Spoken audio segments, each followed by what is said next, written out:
خبر یو ځل بیا له امریکا د افغانستان د شتمنیو ازادېدنو غوښتنه وکړه. نور حال را سره په ویډیو کې وګورئ. په سلامونو محرکلی کوم. د افغانستان د سرپرست حکومت له امریکایي پلاوي سره په قطر کې په کنګل شو پیسو اقتصادي، سیاسي او بشري موضوعاتو خبرې وکړي. د بهرنیو چارو سرپرست وزیر امریکا پلاوي ته په افغانستان کې د نوي حکومت پر راتګ سره د مثبتو تحولاتو په تړاو معلومات وړاندې کړي دي او د افغانستان وضعیت یې د امنیتي پلوه ښه بللی دی.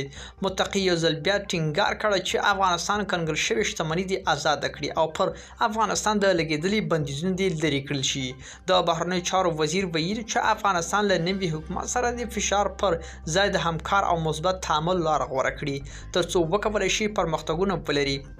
د امریکا ځانګړي استازي ټایم ویست په خبرو کې څرګنده کړي چې غواړي د تعامل لاره څپه کړي او په افغانستان کې د ثبات غوښتونکي دي.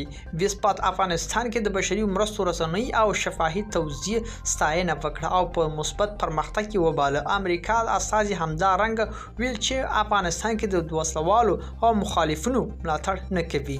ملګرو، دا به زموږ چمتو شوی ویډیو که ستاسو دې ویډیو په اړه کوم نظر پیشنهاد لرئ موږ سره په کومنټونو کې شریک کړئ او د لا ښکلو ویډیوګانو لپاره له موږ سره پاتې شئ. تر بیا ښې چارې.